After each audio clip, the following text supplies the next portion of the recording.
Marcos capítulo 3.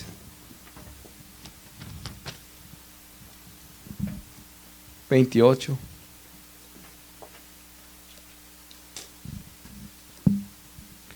Marcos 3, 28 solo el 28 y el 29, por favor. Amén, hermanos. Esa es la palabra de Dios, ¿verdad? Marcos 3, 28. De cierto os digo que todos los pecados serán perdonados a los hijos de los hombres, y las blasfemias, cualquiera que sean.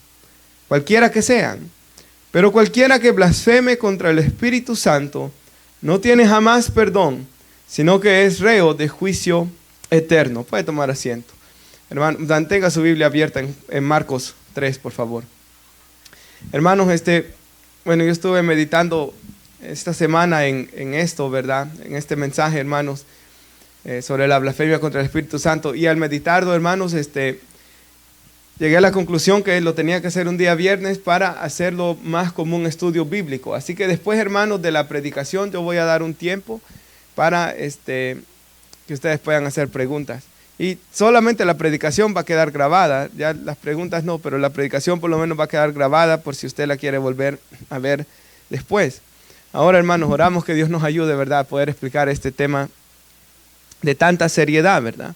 Ya que dice la Biblia que es reo, dice, de juicio eterno, cualquiera que cometa este pecado y no tiene perdón.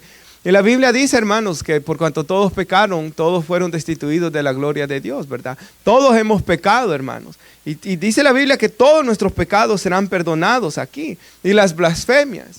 En el Evangelio de Mateo, el Señor Jesús llega a decir de que aún los que han hablado cosas en contra de Él, ¿verdad?, en contra del Hijo, les será perdonado, dice Jesús. Pero, dice el 29, cualquiera que blasfeme contra el Espíritu Santo no tiene jamás perdón. Esto es Dios diciéndole, ¿verdad?, al ser humano de que no hay segunda oportunidad para este pecado. Nunca será perdonado, reo de juicio eterno. Dios diciendo, ¿verdad?, si tú haces esto, si ustedes hacen esto a los seres humanos, yo no los voy a perdonar. Así que vemos, hermanos, cuán serio es esto, ¿vea? Veamos al versículo 22. Dice que los escribas y, hermanos, el Evangelio de Mateo nos dice de que también habían fariseos. Entonces estaban escribas y fariseos en este lugar, pero estos escribas dice que habían venido de Jerusalén. Decían que Jesús, ¿verdad?, tenía a Belcebú y que por el príncipe de los demonios echaba fuera a los demonios. Y ahí fue el momento que ellos blasfemaron, ¿verdad, hermanos?, contra el Espíritu Santo. Ahora, ¿quién es Belcebú? Y yo sé que quizás usted ha visto en algún comentario bíblico que algunos piensan que habla, que el nombre significa Señor de las moscas, pero yo estaba buscando, hermanos, en un comentario, ¿verdad?, bíblico, y lo más seguro es que significa Señor del templo o Señor de la casa. Y es un título, ¿verdad?, que se le había dado a Satanás. Entonces lo que ellos estaban diciendo es que Jesús, por el poder de Satanás, estaba echando fuera a los demonios. Y por eso es que Jesús le dice en el versículo 23, ¿verdad?, les dice, ¿cómo puede Satanás? Claramente Jesús, ¿verdad?, entendió lo que le estaban tratando de decir. Va a echar fuera a Satanás. Entonces, hermanos, ellos estaban motivados por la envidia. Ellos querían destruir la reputación de nuestro Señor y Salvador Jesús. Si usted va a Marcos 3:6, en el Evangelio de Marcos hemos visto, hermanos, cómo ya comienza a haber la gente, ¿verdad?, comienza a tener algo en contra de Jesús en sus corazones. Por ejemplo, en Marcos 2, cuando Jesús sana al paralítico, dicen que ¿quién se cree que es, que puede perdonar pecados? En Marcos 3:6 dice que salidos los fariseos tomaron consejos con los herodianos contra Jesús para destruirle. Ellos ya estaban tramando matar a Jesús también, ¿verdad?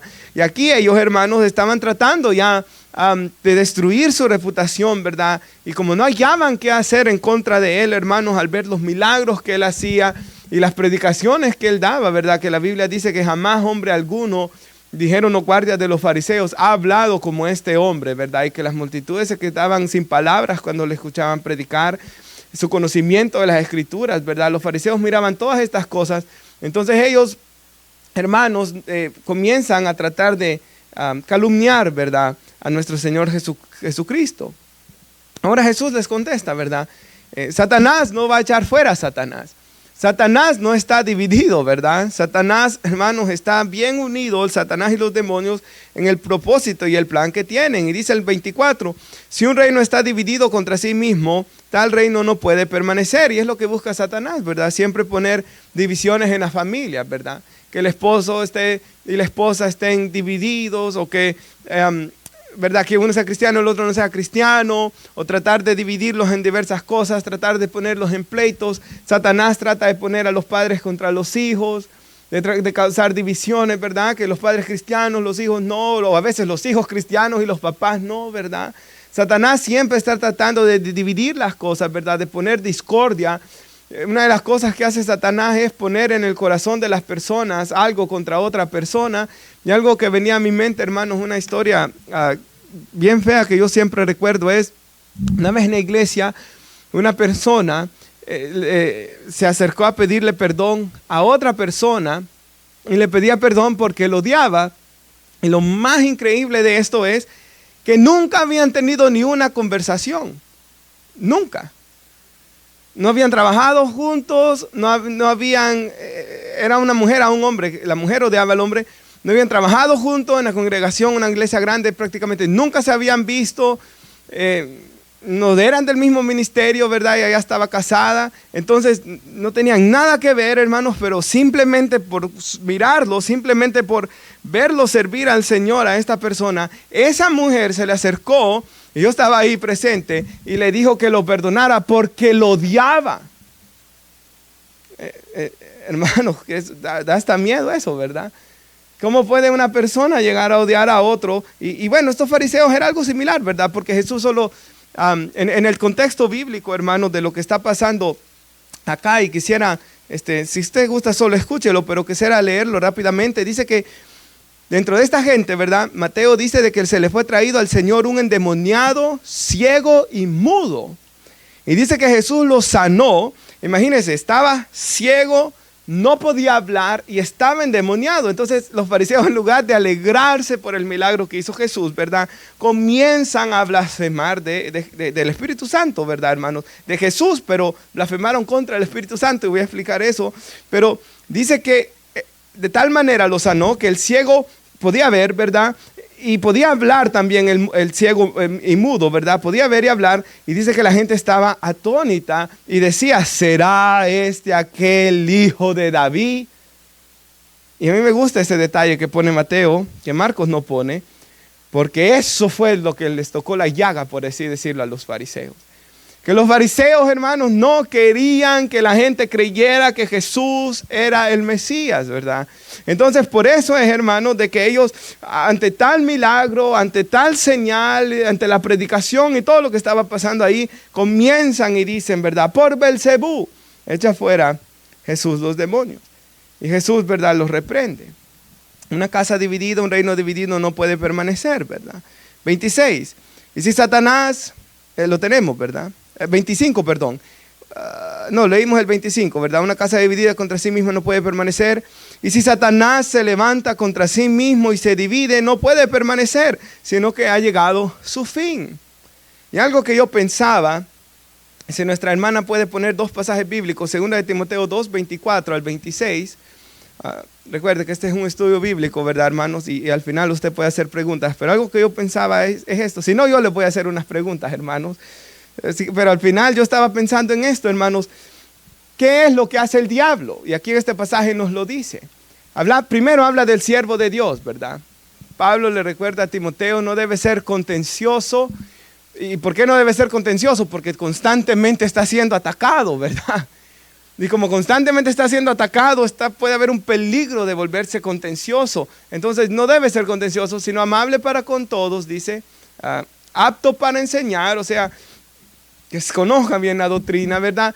Sufrido, dice, que con mansedumbre, la palabra que se traduce mansedumbre en Reina Valera, en la Biblia de las Américas, se traduce como con ternura, hablando de la gracia de Dios, corrija a los que se oponen, por si quizás, y esto es muy importante, Dios les conceda que se arrepientan para conocer la verdad y escapen, y manténgalo ahí, del lazo del diablo en el que están cautivos a la voluntad de él. Hermanos, yo pensaba en ese versículo bíblico cuando estaba leyendo esto, porque el diablo, ¿qué es lo que hace sino atar a las personas? Ese es su trabajo, atar a las personas. La Biblia dice que el diablo ha cegado el entendimiento de los incrédulos para que no vean la luz de Cristo, ¿verdad? Entonces el diablo trata de cegar, el diablo trata de atar. El pecado, ¿qué dijo Jesús? El que hace pecado es esclavo del pecado. Entonces Satanás, el mundo, ¿verdad? El pecado, la carne, todas estas cosas, lo que están haciendo es esclavizar al hombre. Satanás nunca iba a venir a libertar a una persona, porque eso va completamente en contra de lo que él es. Es como decir que Jesús iba a hacer algo malo, que Jesús iba a mentir. No, Jesús es la verdad. Él nunca iba a mentir. Entonces el diablo es la mentira y él es opresor. Jesús es libertador, ¿verdad? Dice la Biblia en 2 Corintios 3, de que donde está el Espíritu del Señor, allá hay libertad. Él viene a liberarnos, ¿verdad?, del poder del pecado y del diablo. Así que era claro esto. Y otro versículo bíblico que venía a mi mente es Efesios 6, 11 al 12. O sea que lo conocemos de memoria, ¿verdad? Pero es bueno el recordatorio. Vístanse de toda la armadura de Dios. La cuestión aquí es, como yo dije el domingo, lo conocemos de memoria, pero si no lo estamos obedeciendo, de nada nos sirve. Porque si el diablo nos está venciendo todo el tiempo, de nada nos está sirviendo, ¿verdad? Para que puedan estar como firmes contra las acechanzas del diablo, porque no tenemos lucha. Recuerde siempre esa palabra griega, lucha es combate cuerpo a cuerpo. Por eso en inglés se traduce como wrestle. Y la imagen es tan clara, ¿verdad? Wrestling, hermanos, se agarran, ¿verdad? A forcejearse, a ver quién tiene más fuerza y logra dominar al otro. Hermanos, nosotros como creyentes, ¿verdad, hermanos? Luchamos, batallamos espiritualmente contra Satanás. No contra carne y sangre, sino contra principados, dice, contra potestades, contra los gobernadores de las tinieblas de este siglo, contra huestes de maldad, huestes espirituales de maldad en las regiones celestes. Y yo quisiera leer el comentario de MacArthur Study Bible porque me gustó lo que decía. Las fuerzas de maldad de Satanás están altamente estructuradas para los propósitos más destructivos. Entonces el diablo, por eso yo pensaba en este pasaje, él trabaja ordenadamente, ¿verdad? Ellos tienen sus rangos. Está estructurado esto para llevar a cabo el trabajo de la maldad. Ellos trabajan porque tienen un solo propósito: destruir y atar al hombre. Hermanos, por eso, qué bueno fuera que nosotros como iglesia viniéramos a trabajar unidos en un solo propósito, ¿verdad? Si mantenemos la mirada puesta en Cristo Jesús, como nos dice Hebreos, y si mantenemos la mirada en las cosas que Dios quiere que hagamos, va a ser fácil. Pero el problema es, hermanos, de que en la iglesia, como predicaba el hermano Elías, hay un remanente siempre que está enfocado en Jesús y hay otro que nunca, ¿verdad?, se afirma porque está enfocado en otras cosas del mundo, ¿verdad? Pero oramos, hermanos, que esas cosas, ¿verdad?, en la iglesia alrededor del mundo pueda ir cambiando con ayuda de Dios. Entonces, algo que yo quería también decir es, los demonios, hermanos, por ejemplo, yo pensaba entre la semana en cuanto a nuestra vida espiritual. Los demonios tratan de estorbarnos en nuestro servicio espiritual, ¿verdad? Los demonios tratan de estorbarnos para orar, para detenernos de orar.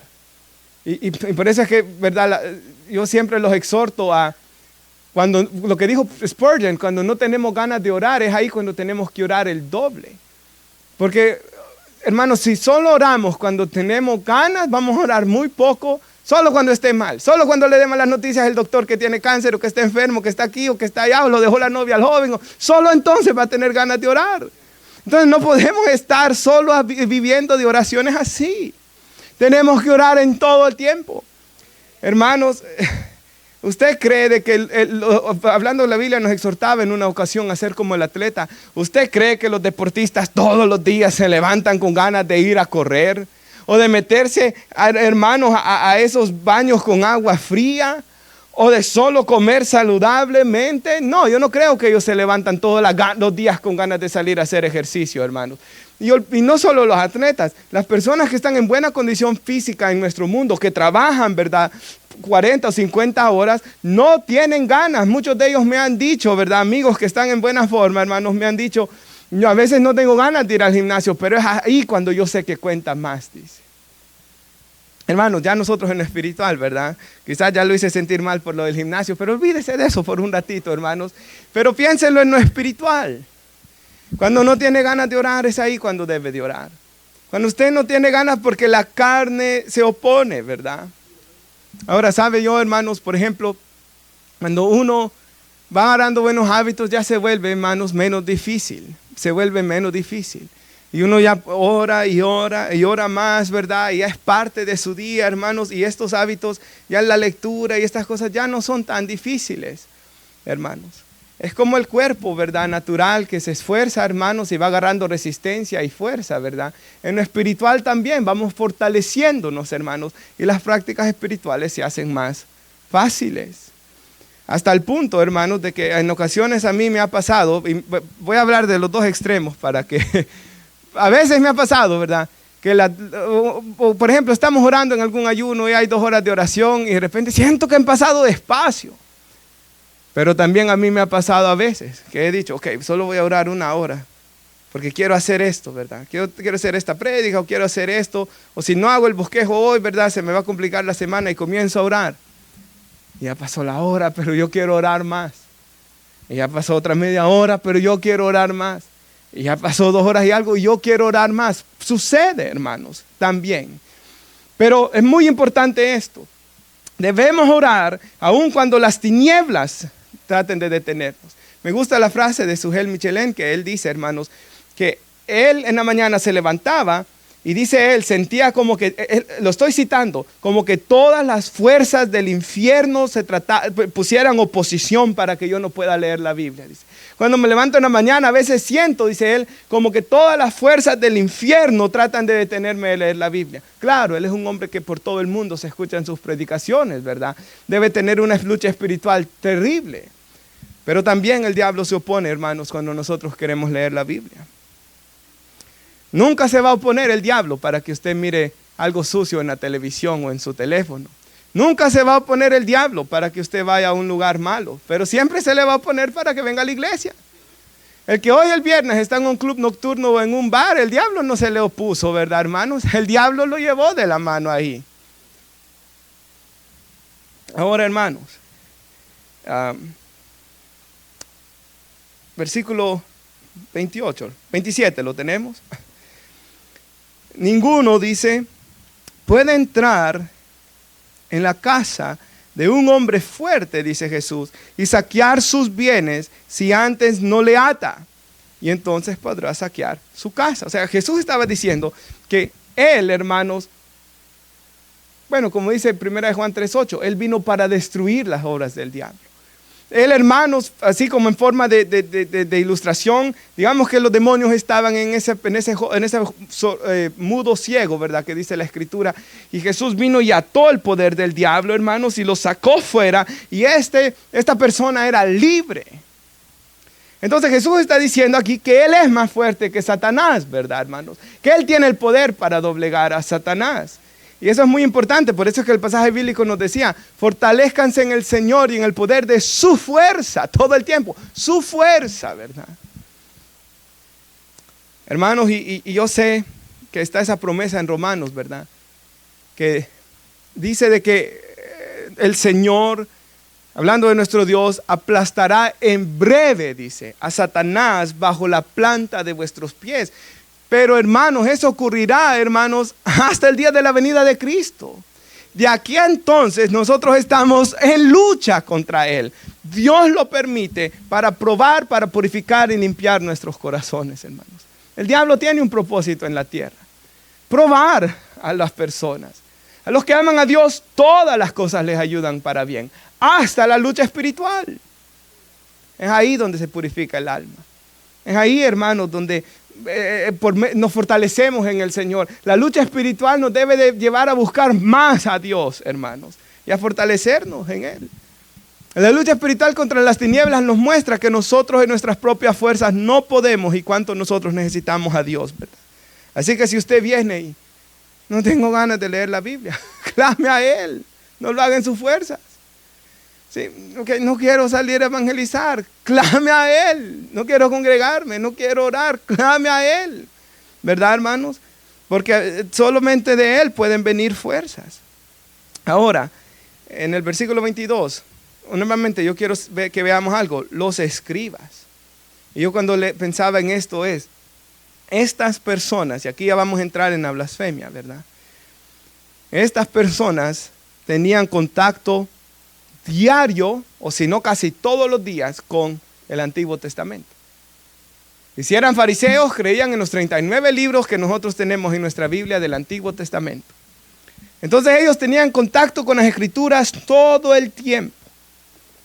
Ellos sabían lo que la Biblia decía de Jesús. Ellos sabían las profecías. Y Nicodemo, en Juan capítulo 3, hace poco lo predicaba a los jóvenes, Nicodemo le dice a Jesús, maestro, Rabí, sabemos que has venido de Dios como maestro, le dice a Jesús, porque nadie puede hacer las señales que tú haces si Dios no está con él. Ahí vemos un fariseo honesto, ¿verdad? Nicodemo le dice, yo sé que tú vienes de Dios por lo que haces, por las señales, por liberar a las personas, ¿verdad? Por el cambio, por los milagros, porque los milagros eran señales que demostraban que Jesús era el Mesías. Entonces, si Nicodemo lo sabía, estos lo sabían. Y aquí ya vamos viendo lo que es la blasfemia contra el Espíritu Santo. Ellos sabían quién era Jesús y decidieron blasfemar, hermanos. Ahora, yo quisiera explicar, porque traté de buscar qué significa la palabra blasfemia y proviene de dos palabras griegas. No voy a mencionar las palabras griegas, ¿vea? Porque, hermanos, son todas complicadas. Pero dos palabras griegas que significan esto en español. Injuriar y reputación. Injuriar y reputación. Eso significa blasfemia. Entonces la blasfemia viene siendo como hablar mal de alguien. Calumniar a alguien. Insultar. Y esa palabra, hermanos, me pareció muy interesante. Ya va a ver en unos minutos por qué. Entonces, en este caso, ellos estaban calumniando al Espíritu Santo. ¿Por qué? Porque recuerde que cuando Jesús se bautizó, el Espíritu Santo reposó sobre él en forma de paloma, ¿verdad? En forma de una paloma vino el Espíritu Santo sobre él. Y dice la Escritura que el Espíritu llevó a Jesús al desierto. Y que todo lo que Jesús hacía, sus milagros, lo hacía en el poder ¿de quién? Del Espíritu Santo. Por tanto, quien había hecho el milagro en ese momento era ¿quién? El Espíritu Santo, hermanos, testificando de quién era Jesús, pero ellos vinieron y dijeron que Jesús lo había hecho en el poder del diablo. Ahí blasfemaron, insultaron, calumniaron al Espíritu Santo. Ellos vinieron y dijeron, por Belcebú lo hizo. No lo había hecho por Belcebú. Jesús lo había hecho por el poder del Espíritu Santo. Por eso el 29, lo tenemos, hermanos, versículo 29.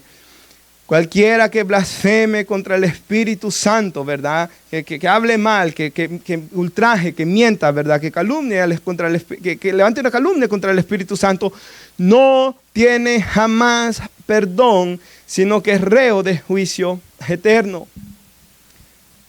Ahora, hermana, puede poner por favor 1 Timoteo 1:13. Yo quisiera, hermanos, leerles un comentario que encontré esta semana, hermanos, sobre esto. Y me gustó, hermanos, lo que este comentario dice. Y dice así: cuando haya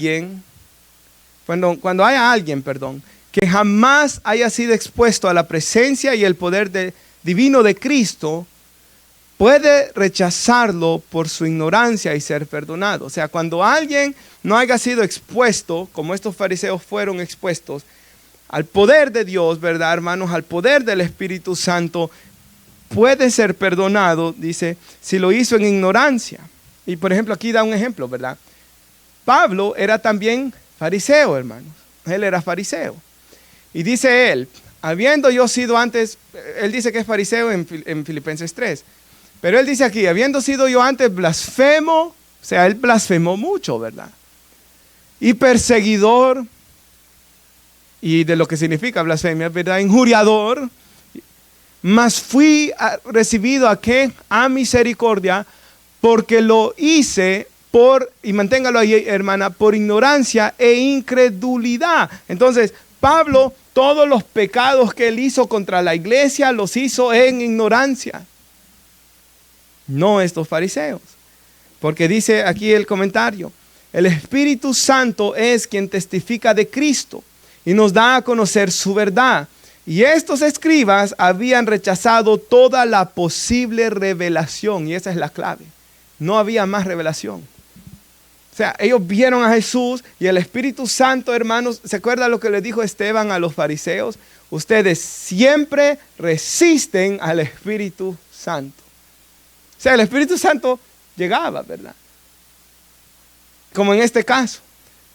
Ellos no es que estaban confundidos y pensaron que quizás por Belcebú fue el milagro. No, ellos sabían que lo estaba haciendo por el poder de Dios.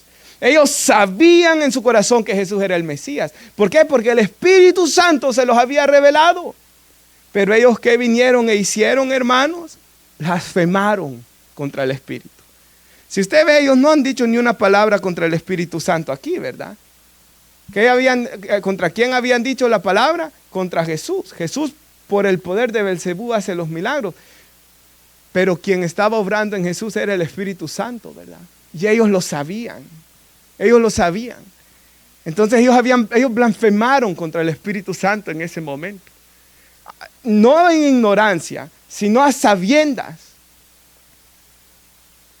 No es esto quizás lo mismo, pero hermanos, yo sé que el Señor Jesús es nuestro Salvador, ¿verdad? Pero imagínense que yo venga a negar que Jesús es el Salvador, que Él es el camino, la verdad y la vida, cuando yo ya lo sé porque el Espíritu Santo me lo ha revelado, ¿verdad? Ellos, hermanos, sabían aquí lo que estaban haciendo. No fue por ignorancia como lo que hizo Pablo, dice este comentario bíblico, y yo creo que es cierto lo que este comentarista está diciendo. Por eso ya no les hubo más perdón, porque los pecados por ignorancia son perdonados, ¿verdad? Pero estos fariseos no lo estaban haciendo así. Y si hay otro, hermanos, que a mí me ayuda mucho a comprender esto, es Hebreos 10:26. Si lo puede poner nuestra hermana, por favor. Entonces, la blasfemia contra el Espíritu Santo, hermanos, no es un pecado, ¿cómo podríamos decirlo? Hecho en ignorancia. Entonces, no es en ignorancia que ellos lo están haciendo. Es un insulto al Espíritu Santo que les ha revelado quién es Jesús, lo que ellos han hecho aquí. Como dice el comentario, estos escribas habían rechazado toda la posible revelación. Y este pasaje bíblico ayuda mucho, hermanos. Y mire lo que dice diciendo. Y le pedí que lo ponga en la Nueva Biblia de las Américas porque me gusta cómo lo traduce. Porque si continuamos pecando deliberadamente, o sea, un desenfreno, ¿verdad? Después de haber recibido el conocimiento de la verdad. O sea, el Espíritu Santo les reveló a ellos, ¿verdad? Recibieron conocimiento de la verdad. Vieron quién es Jesús. Saben quién es Él. Ya no como uno antes, ¿verdad? Imagínense, hermanos, tal era la ceguera espiritual. Yo hablaba el otro día con la familia de nuestra hermana Elizabeth, en la casa de la hermana Elizabeth. Yo le decía al esposo de la hermana Elizabeth de que uno en El Salvador siempre miraba crucifijos con una estatua de Jesús clavada, ¿verdad? O cuando iba a la iglesia católica miraba la gran cruz con Jesús ahí. Y tan cegado espiritualmente estaba uno, hermanos, en todo ese sistema idolátrico, que aunque uno lo miraba, no entendía nada, ¿verdad? No entendía que Él era el postrer Adán, no entendía por qué Él vino a morir, no entendía que la salvación era por gracia, no entendía absolutamente nada uno. ¿Por qué? Porque el diablo nos tenía cegados. Y todos esos pecados que cometimos, quizás a usted y a mí se nos invitó a venir a Jesús y no lo hacíamos. ¿Por qué? Porque estábamos cegados en ignorancia. No veníamos. ¿Por qué? Porque estábamos cegados. Pero estos fariseos no estaban cegados ya en ese momento. Hermano, el Espíritu Santo obró. Y aquí dice, si continuamos pecando deliberadamente, porque estas personas se van a ir al infierno, vamos a verlo en un segundo. Después, o sea, recibieron el conocimiento de la verdad, sigue diciendo. Ya no queda sacrificio alguno por los pecados.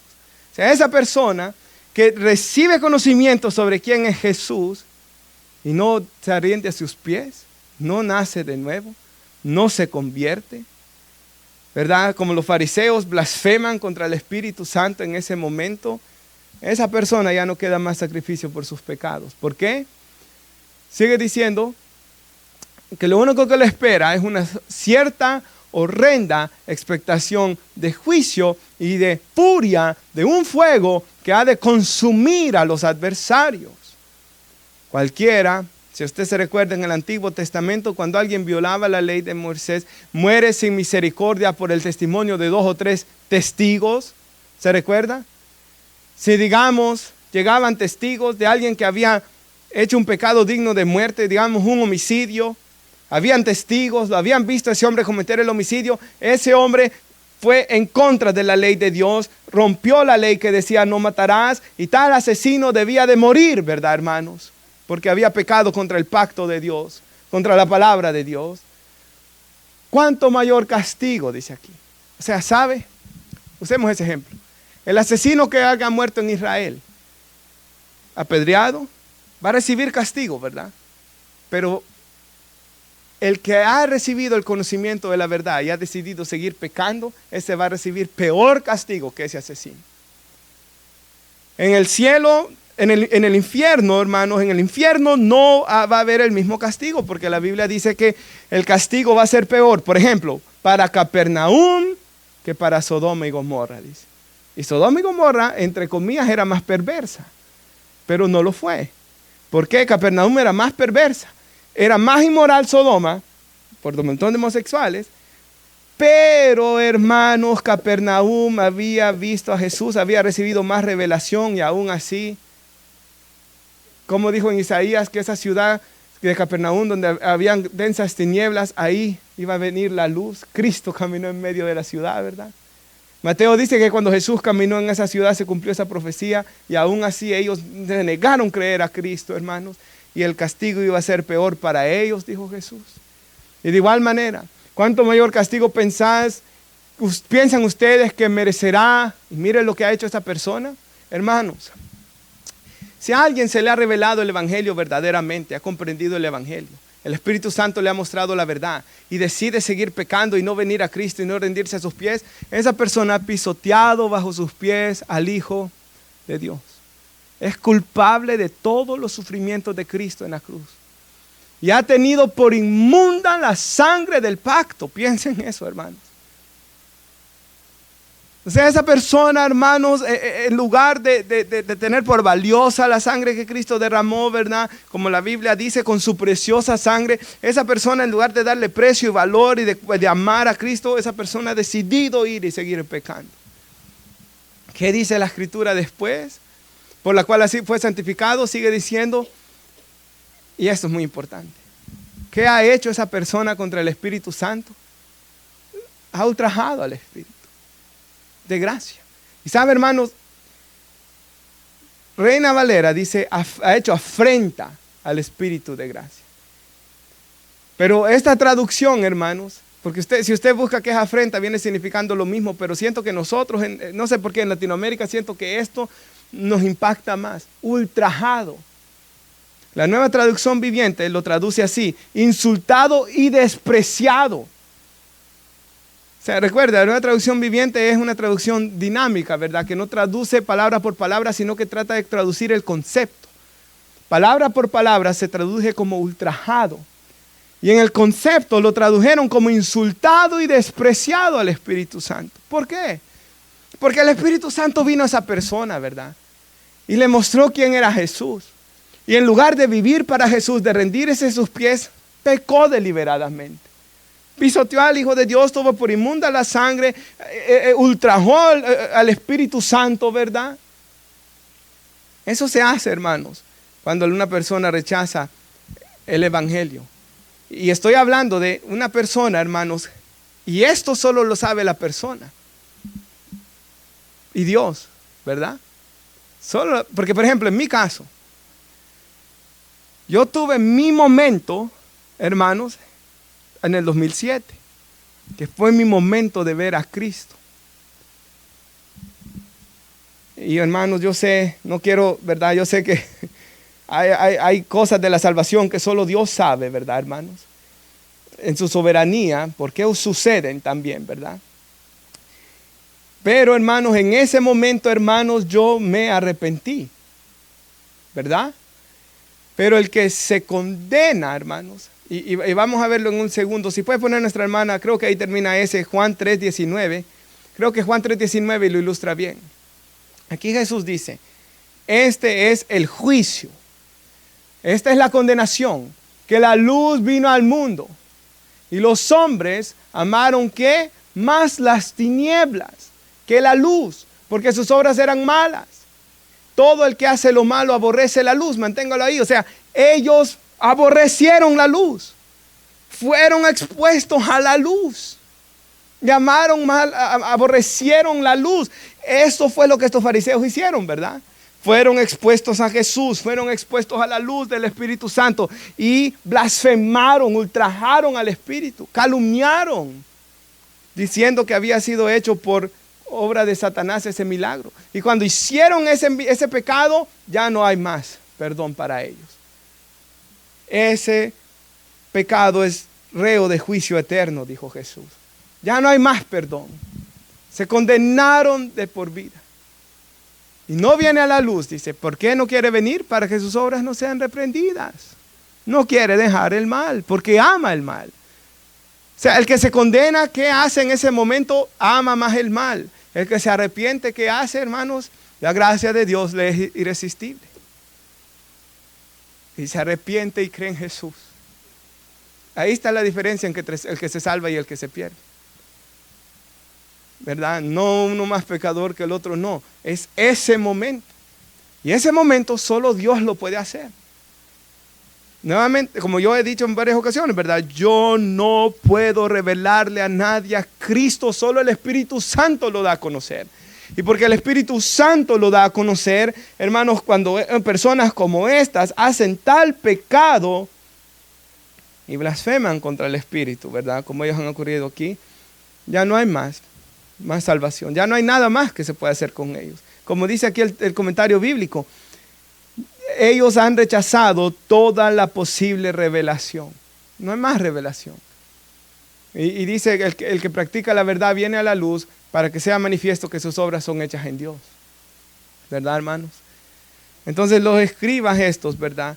Aborrecieron a Dios, aborrecieron a Jesús y blasfemaron, insultaron al Espíritu Santo, quien les había revelado, hermanos, quién es nuestro Señor Jesucristo. Y yo quería poner otro texto que quizás no tenga tanto que ver así a simple vista con esto, pero primera de Samuel 3:22, por favor, hermana. Y yo quería poner este texto, hermanos, porque este texto verdaderamente me tuvo pensando mucho en la semana de cosas. Gracias. Primera de Samuel, 3:22. Me tuvo pensando, hermanos, en varias cosas que a veces ocurren, ¿verdad? ¿Sabe?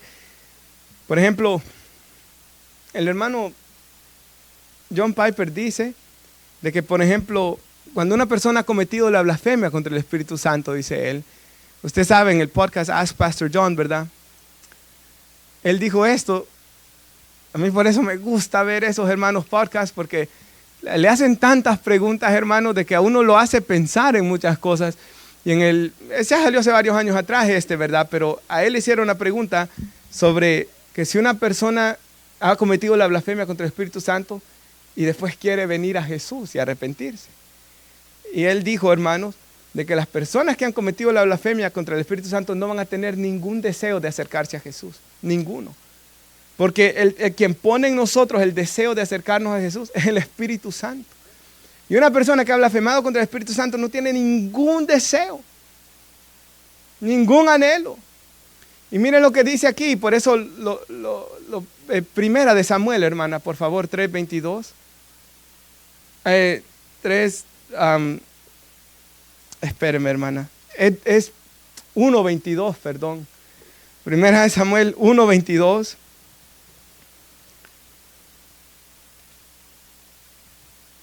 Gracias. Espérenme, hermanos, lo voy a buscar porque es el pecado de los hijos de Elí. No sé si, o 2:22, hermana. Trate 2:22.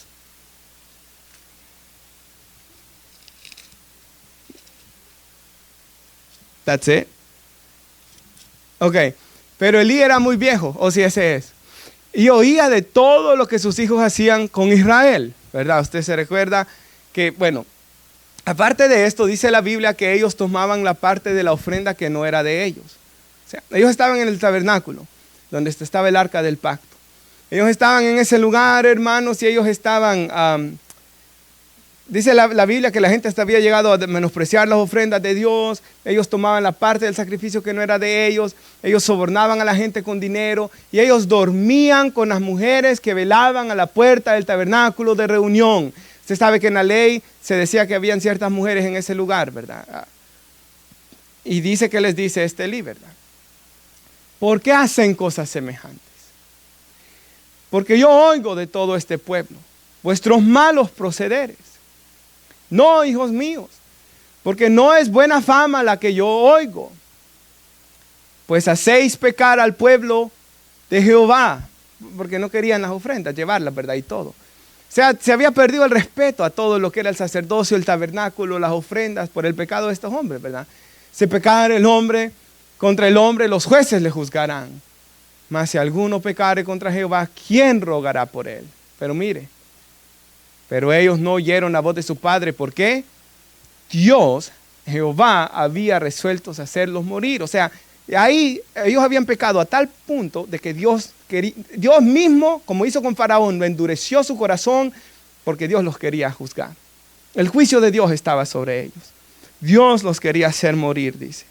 Y esto, hermanos, me ponía a mí en mucho en qué pensar por cosas que a veces uno ha visto en congregaciones, ¿verdad? Hombres, hermanos, llegar tan lejos, ¿verdad? Yo una vez, hermanos, esto de verdad es que se convirtió un hombre, hermanos, ahí donde trabajamos con el hijo de la hermana Daisy, ¿verdad, hermano Elías? Sé que varias personas trabajaron ahí. Se convirtió un hombre, hermanos, que se miraba pero tan imposible, que era de los que se quedaban todos, bueno, no solo viernes, varios días de la semana tomando, de los que les gusta cazar, ¿verdad? Pescar, hermanos, clásico, ¿verdad? De gente de nuestros países que les gusta mucho tomar y todas esas cosas. Un hombre que se miraba imposible, se convirtió, hermanos. Y comenzó a ir a la iglesia. Y no había pasado mucho tiempo cuando él me dijo, yo trabajaba en la parte de arriba, ¿verdad? Y a veces cuando él salía a trabajar siempre le gustaba ir a hablar conmigo. Yo no daba por qué, hermanos, al principio, ¿verdad? Pero era que le gustaba que le hablara de la Biblia. Dios lo iba a salvar, ¿verdad? Dios lo salvó. Y él comenzó a ir a esa iglesia. Y un día él subió y él me dijo que el pastor se había robado todo el dinero de todos los años que habían dado. Se lo robó todo. Y yo lo que me pongo a pensar, hermanos, y la razón por la que uso estos pasajes bíblicos es cómo un hombre que el Espíritu Santo esté obrando en él, hermanos, que él esté teniendo comunión con Dios, va a pecar contra Dios de tal manera de robar, hermanos, el dinero de la propia iglesia. O sea, yo no estoy diciendo que dándolo por hecho que ese hombre cometió la blasfemia contra el Espíritu Santo, ¿verdad? Pero yo creo que eso es algo, hermanos, que una persona que hace cosas así está en un terrible peligro. Como sucedió aquí con los hijos de Elí, que Dios ya no les dio más arrepentimiento. Hermano, una persona que haga algo así, hermanos, yo, por ejemplo, también, yo sé que esto ocurre a veces, ¿verdad? Hermanos, mujeres despiadadas que llegan a meterse con hombres, a veces dentro de iglesias, ¿verdad? Se van a adulterar con uno, adulterar con otro, adulterar con otro, adulterar con otro, adulterar con otro. Y a veces es porque son hombres que ni están convertidos, ¿verdad? O a veces hacen caer a verdaderos hermanos. Pero yo lo que me pongo a pensar es cómo una mujer que esté teniendo comunión con Dios y el Espíritu Santo esté obrando en ella pueda llegar a hacer caer a tantos hombres y destruir tantos hogares y luego quieren seguir siendo como hermanas. O cómo puede ser que a veces, ¿verdad?, los pastores y los líderes se hacen los locos, hermanos, se hacen la vista gorda, hermanos, y no hacen nada ante tales pecados, ¿verdad, hermanos? Ya eso no lo puedo entender. Pero aquí la Escritura nos ha dicho en ese pasaje de 1 de Samuel 2:22 era, ¿verdad, hermanos? De que Dios puso que ya no había salvación, arrepentimiento para estos hijos de Elí. Para los fariseos ya no hay más, dijo Jesús. Ustedes han blasfemado al Espíritu Santo. Y vemos la seriedad, ¿verdad?, de este pecado y de personas que lo cometen. Y por eso yo pienso que luego, hermanos, en ese caso que estaba hablando yo de que adulteran y llegan las esposas de los hombres llorando, ¿verdad? Y aquello tan horrible dentro de la congregación y las personas ahí frescas como si nada, hermanos. ¿Qué han hecho? ¿Será que Dios los ha resuelto solo mantenerlos ahí y luego juzgarlos? Porque escuchan la predicación. ¿Será de que ya han blasfemado el Espíritu Santo y ya no hay más para esas personas, verdad, hermanos? ¿Qué dice la Biblia en Hebreos? Si oyeres hoy su voz, no endurezcáis vuestro corazón, dice la Biblia. Como quienes, los que tentaron al Señor en el desierto. ¿Y qué pasó? Murieron allá en el desierto. Hermanos, cuando una persona escucha la voz de Dios, ¿verdad? No debe endurecer su corazón, sino que debe de venir a los pies de Cristo. Porque ese es un momento muy delicado, hermanos. Los fariseos tuvieron la oportunidad. Cuando el Espíritu Santo, hermanos, les testificó, como dijo Esteban, nuevamente lo cito, ustedes siempre resisten al Espíritu Santo, les dijo. Ellos lo resistieron, ¿verdad, hermanos? Ellos no se querían arrepentir. Y último versículo y conclusión, 1 Corintios 16, 22. Y leamos nosotros una última vez Marcos 3, 28 y 29. De cierto les digo, todos los pecados, piensen eso, hermanos, todos los pecados nos serán perdonados. Qué privilegio más grande es ese, ¿verdad? Y las blasfemias, cualquiera que sean. Y yo esto quiero decirlo también. Es muy diferente. Yo siempre cuento este testimonio, hermanos, pero yo no sé por qué él siempre se me viene a la mente. Me recuerdo un joven, hermanos, que él venía a mí y me decía, en esa ocasión me lo dijo llorando, que él quería mejor, luchaba con adicciones, ¿verdad? De mirar cosas sucias era la de él. Pero él me decía, yo quisiera morir, me dice. Reconciliado, me decía él así. Yo quisiera que le pida perdón a Dios y que Él mejor me lleve. Ya no quiero volver a pecar contra Él, me decía. Yo sé que estoy seguro en Cristo, me decía él. Yo sé de que, y me cita Juan 6:37, pero es que yo ya no quiero pecar más contra Él. Mejor que me lleve ya, me dijo él, porque yo siento que toda la vida voy a caer en esto, me decía él. Entonces, he visto, hermanos, en mi propia vida, en su vida, en la iglesia, ¿verdad? En todos estos años, hermanos, más de 17 años ya, ¿verdad? Más para 18 creo que voy ya, hermanos, de estar en Cristo, de que una cosa es pecar en debilidad, ¿verdad, hermanos? Porque ciertamente todos tenemos debilidades, porque la Biblia dice que Él ha comenzado una obra la cual Él va perfeccionando. Todos tenemos pecado aquí, hermanos, aún, porque no estamos perfectos, ¿verdad? Todos vamos en ese proceso, pero hermanos, nosotros no lo hacemos, ¿verdad? De la manera como estos fariseos lo estaban haciendo. Pero ya una persona, hermanos, como esos hijos de Eli, ¿verdad? De que, hermanos, o esos hombres que yo he dicho de que han robado y roban, ¿verdad? No respetando ya ni las iglesias, ni las ofrendas, ¿verdad? Ni adulteran y hacen estas cosas, hermanos. Ya esas personas yo pienso que están en algo, pero terriblemente peligroso. ¿Por qué? Porque a veces se nos olvida esto. Efesios 2:8. Por gracia sois salvos, por medio de la fe. Esto no es de vosotros, es que. Entonces, el arrepentirme es un ¿qué? Regalo de Dios. La fe es un ¿qué? Regalo de Dios, que el Espíritu Santo me lo dio para que yo me salvara. Pero a esos hijos de Eli no se los dio. ¿Por qué no se los quiso dar? Por lo malvados y burladores que eran. No se engañen, Dios no puede ser burlado, dice la Biblia. Entonces, es eso, hermanos, de quererse burlar y luego me voy a arrepentir. Sí, pero no todo el que me dice Señor, Señor entrará al reino de los cielos, dice la Escritura. Y esos burladores, ¿verdad, hermanos? Esas personas que, por ejemplo, aún segunda de Pedro, ¿verdad? Capítulo 2 habla de los burladores, hermanos. Por eso vino a mi mente ese pasaje de los que hacen mercadeo de la fe de los hermanos y todo eso. Dice que no tardas la condenación, la destrucción de ella, para lo cual también han sido, ¿qué? Destinados, dice el apóstol Pedro. Es su destino, porque Dios conoce su malvado y perverso corazón, ¿verdad? Ahora, Primera de Corintios 16, 22, y esto es lo último. El que no amare, dice, al Señor Jesucristo, ¿sea qué? Anatema. O sea, el que no amare al Señor Jesucristo, o sea, ¿quién es el que se va a ir al infierno por la eternidad? El que no ama al Señor. Y esa es la palabra Maranata, ¿verdad? Como la Biblia de las Américas pone Maranata y aquí dice, el Señor viene. Nos ponemos de pie y oramos. Padre, damos gracias, Señor, por su palabra. Gracias, Señor, por la enseñanza que usted nos ha dado esta noche, Señor, sobre la seriedad, Señor, de este pecado imperdonable. De este pecado, Señor, que es reo de muerte eterna.